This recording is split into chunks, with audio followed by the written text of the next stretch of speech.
Hello बच्चों, welcome back. कैसे हैं आप लोग? बच्चों, पिछले कुछ टाइम से वीडियो रेगुलरली नहीं आ पा रही है। कुछ रीजंस की वजह से ऐसा हुआ है। तो अब से वीडियो आपको रेगुलर इंटरवल में मिल जाएगी। ठीक है बच्चों, चलिए तो हम स्टडी को फर्दर कंटिन्यू करते हैं। बच्चों, अभी तक हम लोगों के 3 लेक्चर हो चुके हैं। ठीक है, फर्स्ट लेक्चर में हम लोगों ने चैप्टर नंबर 1 स्टार्ट किया था, Indian economy on the eve of independence. इस चैप्टर में हमें क्या पढ़ना था? इस चैप्टर में हमें यह पढ़ना था कि जब कॉलोनियल रूल हमारे ऊपर फिनिश हुआ, जब इंडिया आज़ाद हुआ, उस टाइम हमारे कंट्री की इकोनॉमी की क्या कंडीशन थी, ये हमें इस चैप्टर में डिस्कस करना था। उसी लेक्चर में हम लोगों ने 5 बेसिक इंडिकेटर्स के बारे में समझा था। वो 5 बेसिक इंडिकेटर्स जिनके बारे में स्टडी करने से इकोनॉमी की स्टडी हो जाती है। बच्चों, उसमें फर्स्ट कौन सा था? एग्रीकल्चर। ठीक है, सेकंड था उसमें इंडस्ट्री, थर्ड उसमें था foreign trade, fourth demographic profile and fifth infrastructure. बच्चों, इन पांचों में से हम 2 पढ़ चुके हैं काफ़ी डिटेल में, और जो काफ़ी इंपॉर्टेंट भी थे। एग्रीकल्चर की क्या हालत थी उस टाइम, ये भी हमने पढ़ लिया, और इंडस्ट्री की क्या हालत थी उस टाइम, ये भी हम लोगों ने पढ़ लिया। आई होप आपको समझ में आ गया होगा और आपने उसको लर्न भी कर लिया होगा। ठीक है, अब हम आगे बढ़ते हैं और हमारे थर्ड इंडिकेटर की तरफ आते हैं, जो है फॉरेन ट्रेड। बच्चों, अब हम देखने वाले हैं कि जब इंडिया आज़ाद हुआ उस टाइम हमारे कंट्री का फॉरेन ट्रेड कैसा था, कॉलोनियल रूल की वजह से हमारा फॉरेन ट्रेड कैसा हो गया, ये हम यहाँ पे पढ़ने वाले हैं। ठीक है, चलो बच्चों, मैं जरा इस टर्म के बारे में बात करता हूँ, फॉरेन ट्रेड क्या होता है। वैसे तो जनरली ये सब जानते हैं। फॉरेन ट्रेड का मतलब होता है कि जब एक कंट्री फॉरेन कंट्रीज से ट्रेड करती है, जब एक कंट्री फॉरेन कंट्रीज से ट्रेड करती है, और ये ट्रेड किस फॉर्म में होता है बच्चों? ये होता है इंपोर्ट एंड एक्सपोर्ट के फॉर्म में। उसी को हम क्या बोलते हैं? Foreign trade. ठीक है, फॉरेन कंट्रीज से किया गया ट्रेड। क्या ज़रूरत पड़ती है इसकी? बच्चों देखो, कुछ चीज़ें ऐसी होती है, कुछ कमोडिटीज़ होती हैं जो हमारे यहाँ पे इंडिया में नहीं होती है। ठीक है, जिसका सबसे बड़ा एग्जांपल है पेट्रोल एंड क्रूड ऑयल। ठीक है, तो हम इसको क्या करते हैं? दूसरी कंट्रीज से मंगवाते हैं, जहाँ पे ये होता है इंपोर्ट करते हैं। ठीक है, क्योंकि हमारे यहाँ नहीं होता ये। ठीक है, इसी तरह से दूसरी कंट्रीज हैं, वो भी हमसे कुछ चीज़ इंपोर्ट करती है, जिसको हम एक्सपोर्ट बोलेंगे। कुछ चीज़ें हमारे यहाँ पे ज़्यादा होती है, जिसे हम दूसरी कंट्रीज़ को बेचना चाहते हैं, है ना? अच्छा, क्यों होता है ऐसा? क्योंकि बच्चों, एक्सपोर्ट करने से आपके पास फॉरेन करेंसी आती है। आज के टाइम पे क्या आती है? फॉरेन करेंसी, जो कि बहुत इंपॉर्टेंट होती है। पुराने ज़माने में क्या आया करता था? पुराने ज़माने में जब आप एक्सपोर्ट करते थे, तब आपके पास गोल्ड, सिल्वर, ये सब चीज़ें आई करती थी। ठीक है, जो एक इकोनॉमी के लिए बहुत ज़रूरी होती है। गोल्ड तो खैर आज भी एक इकोनॉमी के लिए बहुत ज़रूरी होता है। ठीक है, तो बच्चों, अब हम ये डिस्कस करने वाले हैं कि फॉरेन ट्रेड, जिसका मतलब मैंने आपको समझा दिया, ये 15 अगस्त 1947 को कैसा था। ठीक है, इससे पहले कि हम ईव ऑफ इंडिपेंडेंस की बात करें, हम जरा बच्चों प्री कॉलोनियल पीरियड की बात करते हैं। जब अंग्रेज हमारे यहाँ पे नहीं आए थे, उससे पहले हमारा फॉरेन ट्रेड कैसा था।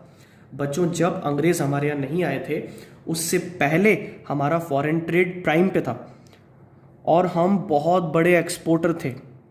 और एक्सपोर्टर भी किसके? फिनिश्ड गुड्स के। ये ध्यान रखना, हम एक्सपोर्टर हुआ करते थे फिनिश गुड्स के। और फिनिश गुड्स का जब आप एक्सपोर्ट करते हो ना, तो कंट्री में बहुत सारा गोल्ड, बहुत सारी मनी आती है। ठीक है, चलिए जरा पढ़ते हैं एक बार। India occupied a prime place in foreign trade before colonial rule in country. Colonial rule से पहले इंडिया एक प्राइम पे था फॉरेन ट्रेड के मामले में। ठीक है, India used to export its finish goods to far flung countries in world. India बहुत दूर दराज के कंट्रीज में भी एक्सपोर्ट किया करता था। हम बहुत बड़े एक्सपोर्टर थे बच्चों, हमें इंपोर्ट करने की ज़्यादा ज़रूरत नहीं होती थी। हमारे रिसोर्सेज बहुत सारे हैं, हम सब कुछ बना सकते हैं, ऑलमोस्ट सब कुछ हम बना सकते हैं। ठीक है, तो हम हमारे यहाँ से फिनिश गुड्स बना के एक्सपोर्ट किया करते थे। And in return used to get gold, silver and precious stone. और बदले में हम क्या लिया करते थे? गोल्ड, सोना, सिल्वर एंड प्रेशियस स्टोन्स, हम जवाहरात वगैरह लिया करते थे। ठीक है बच्चों, ये कंडीशन कब की थी? ये हमारा फॉरेन ट्रेड था प्री कॉलोनियल पीरियड का। ठीक है, कॉलोनियल रूल के पहले। लेकिन जैसे ही ब्रिटिश हमारे ऊपर रूल करना स्टार्ट हुए, उसके बाद हमारे फॉरेन ट्रेड की क्या हालत हुई, उस ड्यूरेशन में हमारा फॉरेन ट्रेड कैसा हो गया, वो हम अब पढ़ने वाले हैं और ये बहुत इंपॉर्टेंट है। तो बच्चों, हमारे फॉरेन ट्रेड पे कॉलोनियल रूल का क्या इफेक्ट हुआ, ये हम पढ़ने वाले हैं। ठीक है, तो इफेक्ट ऑफ कॉलोनियल रूल। बच्चों, पहला इफेक्ट तो आपको पता है, ये चैप्टर के स्टार्टिंग से मैं बोलता जा रहा हूं। ब्रिटिश रूलर्स ने इंडिया को क्या बना दिया, रॉ मटेरियल सप्लायर। ये हमने पढ़ा था ना, ठीक है, ये इसके बारे में हम पहले ही बहुत डिटेल में स्टडी कर चुके हैं। ठीक है, रॉ मटेरियल का हमें क्या बना दिया इन्होंने, एक्सपोर्टर बना दिया। ये मैंने आपको समझाया था कि ब्रिटिश कंट्रीज में जहाँ पे इंडस्ट्रियल डेवलपमेंट हो रहा था, वहाँ पे रॉ मटेरियल की ज़रूरत होती थी। ठीक है, तो इन्होंने क्या किया कि इंडिया से ये रॉ मटेरियल निकालते थे और बहुत ही सस्ती कीमतों पे ये अपनी इंडस्ट्री को वहाँ पे बेच दिया करते थे। बात समझ में आ गई? तो इंडिया से क्या एक्सपोर्ट होता था, रॉ मटेरियल। बच्चों देखो, फर्क समझ में आ गया। पहले इंडिया एक्सपोर्ट क्या करता था, फिनिश गुड्स। बात समझ में आ गई? अब देखो, अब एक्सपोर्ट क्या करता है, रॉ मटेरियल, और इंपोर्ट करता है फिनिश गुड्स। ठीक है, जब ये साइकिल ही उल्टा हो गया तो ये मान के चलो आपका फॉरेन ट्रेड बहुत खराब कंडीशन में, ऑब्वियसली। ठीक है, क्योंकि एक अच्छी कंट्री वही होती है जो अपने फिनिश गुड्स को दूसरे कंट्रीज को एक्सपोर्ट करे, जैसे चाइना है। ठीक है, अब चाइना इतना फेमस क्यों है, मेड इन चाइना। वो अपने प्रोडक्ट्स को बहुत ज़्यादा एक्सपोर्ट करता है, फिनिश गुड्स को एक्सपोर्ट करता है। बात समझ में आ गई? और उनकी डिमांड भी बहुत ज़्यादा है हर कंट्री में, इसीलिए वो लोग फेमस हैं, इसीलिए वो लोग तरक्की कर रहे हैं, उनके पास बहुत सारी फॉरेन करेंसी आती है।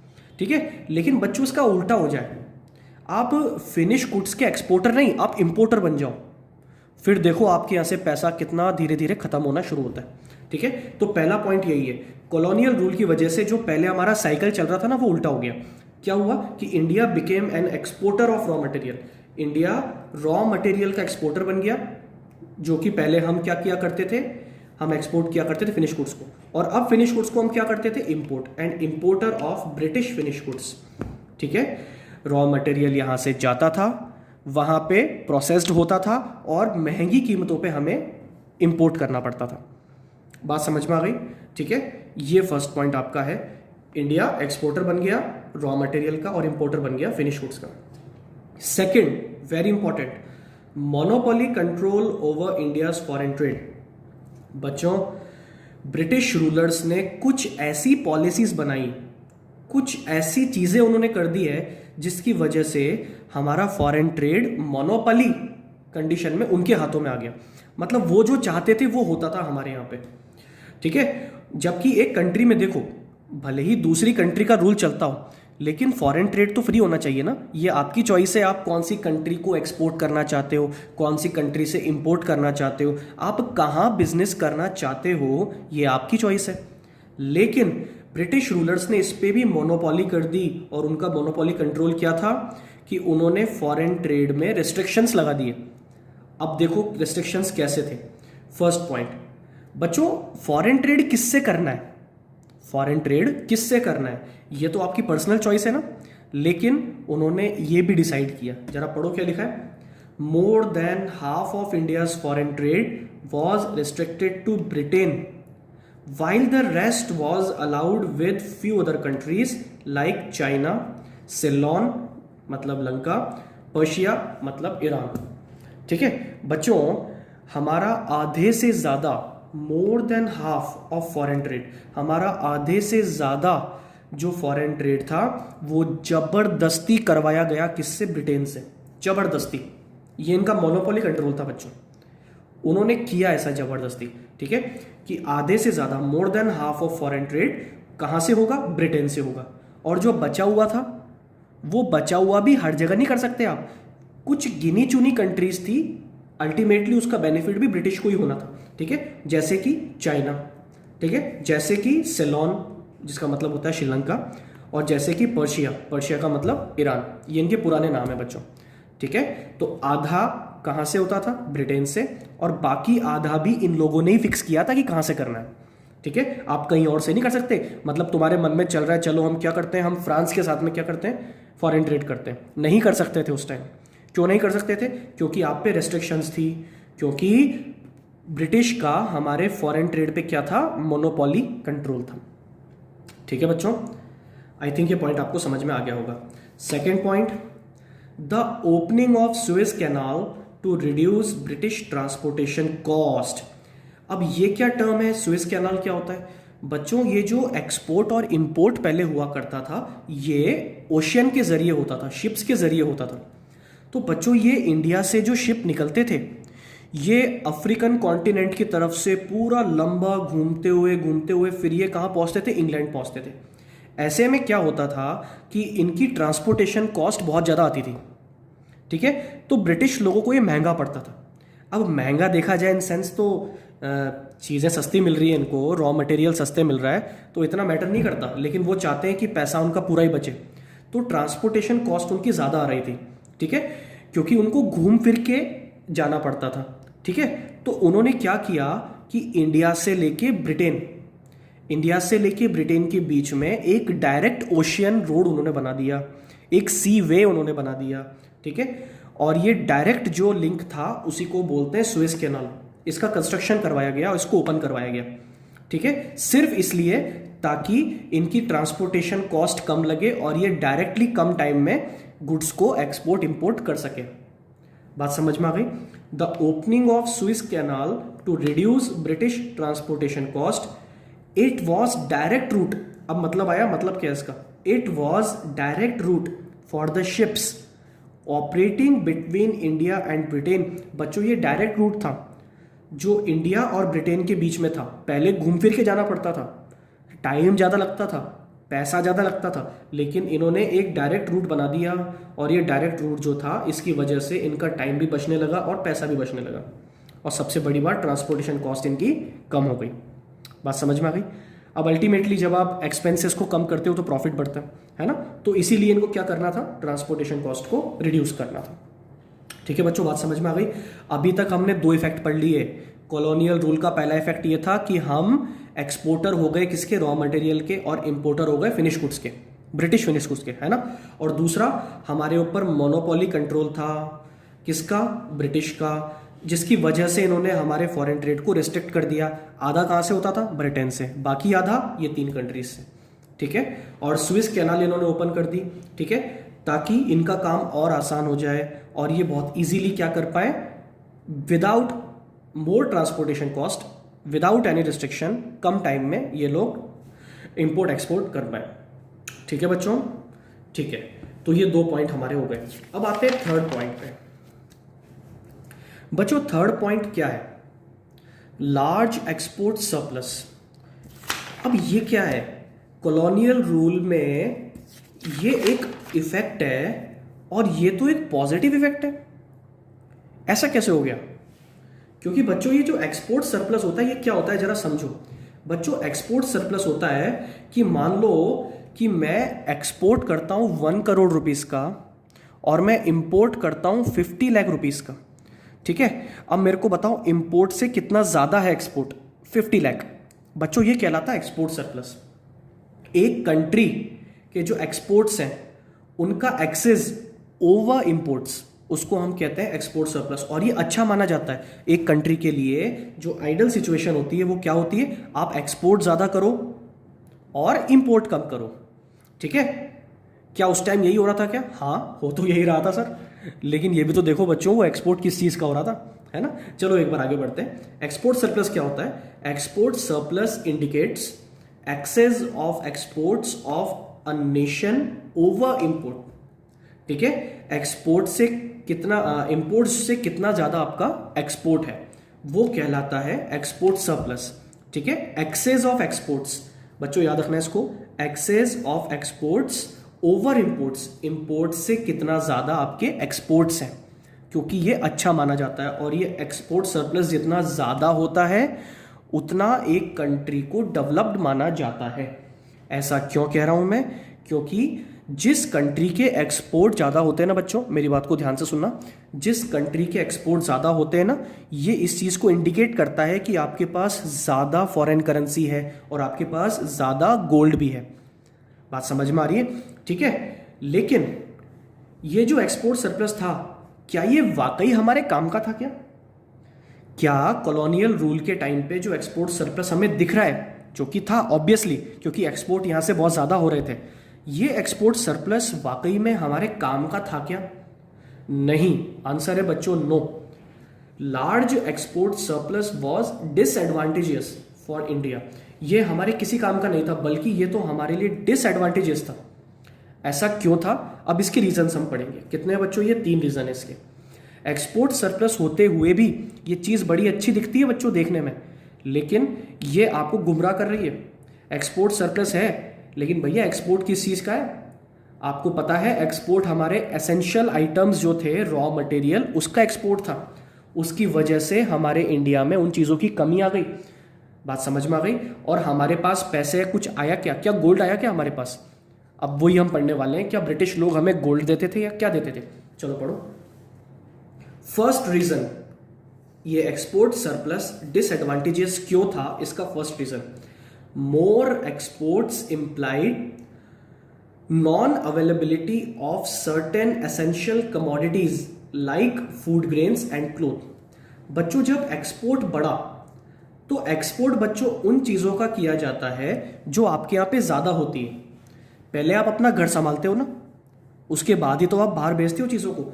लेकिन हमसे एक्सपोर्ट ऐसी चीजों का करवाया गया जो हमारे एसेंशियल्स थे और हमारे लिए भी जरूरी थे। हमारी पॉपुलेशन के लिए वो चीज पूरी नहीं हो पा रही थी। ठीक है, तो हमारे यहाँ पे क्या हो गया? Non availability. जो हमारे एसेंशियल कमोडिटीज हैं, जैसे खाना हो गया, कपड़े हो गए, इनके लिए हमारे यहाँ पे नॉन अवेलेबिलिटी हो गई। ठीक है, डिमांड तो ज्यादा थी, लेकिन सप्लाई चेन इन्होंने तोड़ दी और ये एक्सपोर्ट करने लग गए उसका। ठीक है, तो पहला इंपैक्ट इसका क्या हुआ? एक्सपोर्ट सरप्लस है, लेकिन भैया ये हमारे किसी काम का नहीं है, क्योंकि हमारे घर में ही चीजें कम पड़ गई इसकी वजह से। बात समझ में आ गई? दूसरा, the export surplus did not bring gold and silver in country. अब ये ब्रिटिश लोग बड़े चालाक थे। आपको लग रहा होगा कि भैया ये तो एक्सपोर्ट सरप्लस तो बड़ी अच्छी चीज़ है, जितना एक्सपोर्ट होगा उतना गोल्ड आएगा। नहीं नहीं नहीं बच्चों, ये गोल्ड हमें नहीं देते थे। ये गोल्ड हमें नहीं देते थे, ये हमें इंडियन करेंसी में ही पे करते थे। बात समझ में आ रही है? ये हमें इंडियन करेंसी में पे करते थे। यहाँ तक कि ये फॉरेन करेंसी भी हमें नहीं देते थे, ये हमें इंडियन करेंसी देते थे। ठीक है, अब इसका फायदा कुछ होने वाला है नहीं। होगा क्या, जरा सोच के बताओ। क्योंकि ये जो एक्सपोर्ट करवा रहे हैं हमसे बच्चों, ये कम कीमतों पे करवा रहे हैं। मैंने बताया ना आपको कि जो रॉ मटेरियल का एक्सपोर्टर था इंडिया, ये रॉ मटेरियल कम कीमतों पे, लोअर प्राइसेस पे क्या होता था? एक्सपोर्ट होता था। बात समझ में आ गई? ठीक है, तो ये जो एक चीज है ना कि चलो मजा आ जाएगा, एक्सपोर्ट सरप्लस है, इसका मतलब तो हमारे पास गोल्ड ही गोल्ड है, फॉरेन करेंसी ही है, भर भर के है, ऐसा नहीं है। ठीक है, बात समझ में आ गई?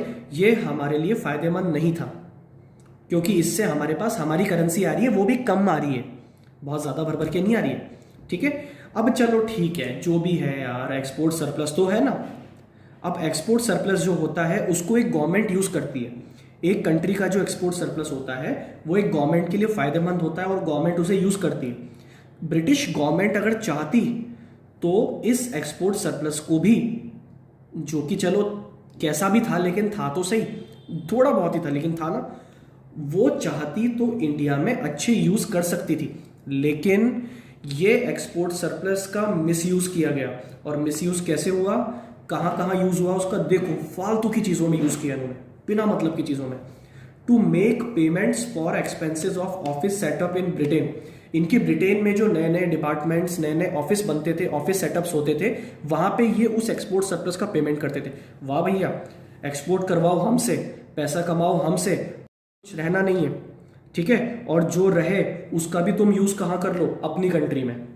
वाह भैया, हम तो ठंडन गोपाल, कुछ भी नहीं है हमारे पास, है ना। तो देखो इन्होंने एक्सपेंसेस भी कहाँ किए? ब्रिटेन में, ऑफिस सेटअप के लिए पेमेंट्स करते थे। दूसरा, to meet expenses on war fought by Britain. बच्चों उस टाइम वर्ल्ड वॉर चल रहा होता था। ठीक है, तो ब्रिटेन जो वॉर लड़ता था, तो वॉर में बहुत एक्सपेंसेस होते हैं, आपको पता है, हथियार वगैरह होते हैं, है ना, बॉम्ब्स होते हैं। ठीक है, और आपके जो सोल्जर्स होते हैं उनको भी पेमेंट करनी होती है। तो वॉर में बहुत खर्चा होता है एक कंट्री का। तो ये वॉर एक्सपेंसेस ये खुद के लिए पूरा करते थे।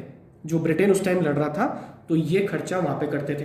ठीक है, और तीसरा, to finance the deficit in invisible items like. और ये जो इनविजिबल आइटम्स होते हैं, इनविजिबल आइटम कौन से? जो ज्यादा काम के नहीं है, ये हमारे लिए एक तरह से लग्जरी चीजें होती है, एसेंशियल्स में नहीं आती है, ये एसेंशियल सर्विसेज नहीं होती है। लेकिन ये अक्सर लॉस में रहती थी पहले, तो ये अपने वहां के डेफिसिट को पूरा करने के लिए हमारे इस एक्सपोर्ट सरप्लस को यूज करते थे। क्या होते हैं इनविजिबल आइटम्स? जैसे टूरिज्म, इंश्योरेंस, बैंकिंग। अच्छा ये बताओ, क्या किसी देश को रन करने के लिए इन चीजों की जरूरत है क्या? क्या ऐसा होगा कि अगर इंश्योरेंस नहीं हो तो हम बिल्कुल बर्बाद ही हो जाएंगे, बैंकिंग सेक्टर नहीं हो तो बिल्कुल हम बर्बाद ही हो जाएंगे? नहीं, ऐसा भी नहीं है। ये एसेंशियल सर्विसेज में नहीं आती है। बात समझ में आ गई? तो क्या होगा कि ये जो इनविजिबल आइटम्स थे, ये उस टाइम जो डेफिसिट में होते थे, उस डेफिसिट को पूरा करने के लिए एक्सपोर्ट सरप्लस को यूज किया गया। तो बच्चों, एक्सपोर्ट सरप्लस को कहां यूज किया? Number 1, to make payments for expenses of office setup in Britain. पहला इन्होंने ब्रिटेन में ऑफिस सेटअप के लिए यूज किया, ठीक है। दूसरा, वॉर में जो खर्चे होते थे उनको पूरा करने के लिए। और तीसरा, इनविजिबल आइटम्स के डेफिसिट को पूरा करने के लिए। बच्चों फिर से जल्दी रिपीट करो। फर्स्ट, ऑफिस सेटअप के लिए। दूसरा, वॉर लड़ते थे उसके एक्सपेंसेस को पूरा करने के लिए। और तीसरा, इनविजिबल आइटम्स को के डेफिसिट को मेट करने के लिए। बात समझ में आ गई? ठीक है। तो एक्सपोर्ट सरप्लस में एक बार जल्दी से रिपीट कर दूं, एक कंट्री जब ज्यादा एक्सपोर्ट करती है तो इंपोर्ट से जितने ज्यादा एक्सपोर्ट होते हैं उसको बोलते हैं एक्सपोर्ट सरप्लस। जनरली ये गोल्ड में होता है या फॉरेन करेंसी में होता है। ये बहुत फायदेमंद होता है, लेकिन कॉलोनियल रूल में ऐसा नहीं था। एक्सपोर्ट सरप्लस होते हुए भी ये हमारे लिए डिसएडवांटेजेस था। इसके रीजन क्या थे कि पहली चीज तो ये इसके इफेक्ट क्या थे कि पहली चीज हमारे यहाँ पे क्या हो गई, नॉन अवेलेबिलिटी हो गई हमारे एसेंशियल आइटम्स की, ठीक है। और दूसरा, इसकी वजह से कोई गोल्ड या सिल्वर या फिर कोई फॉरेन करेंसी हमारे यहाँ पे नहीं आई। और तीसरा, एक्सपोर्ट सरप्लस का क्या हुआ, मिसयूज हुआ। और मिसयूज कहाँ हुआ? इन तीनों चीजों में हुआ। बच्चों टोटल कितने इफेक्ट पढ़ लिए हमने? कॉलोनियल रूल के 3 इफेक्ट पढ़ लिए फॉरेन ट्रेड पे। फर्स्ट, इंडिया क्या बन गया? Exporter of raw material, importer of finish goods, ठीक है, जो कि पहले उल्टा हुआ करता था। दूसरा, मोनोपोली कंट्रोल हो गया इंडिया के फॉरेन ट्रेड पे। ब्रिटिश लोगों ने कुछ मोनोपोली कंट्रोल कर लिया, जैसे आप किससे करोगे, कितना करोगे, इस चीज पे कंट्रोल है ना। तो आधा कहां से होता था? ब्रिटेन से। और आधा फॉरेन ट्रेड कहां से होता था? इन 3 कंट्रीज से, चाइना, सेलोन एंड पर्शिया, ठीक है। उसके बाद इन्होंने ओपन क्या कर दिया? स्विस कैनाल को ओपन किया, जिसकी वजह से अब अनरेस्ट्रिक्टेड और कम टाइम में कम ट्रांसपोर्टेशन कॉस्ट के साथ क्या होने लगा? इंपोर्ट एक्सपोर्ट होने लगा, ठीक है। इसके बाद हमने एक्सपोर्ट सरप्लस वाला पॉइंट डिटेल में पढ़ लिया, ठीक है बच्चों। तो ये आपका पूरा होता है यहाँ पे फॉरेन ट्रेड वाला पॉइंट, ठीक है। अब हम नेक्स्ट लेक्चर में डेमोग्राफिक प्रोफाइल के बारे में स्टडी करेंगे।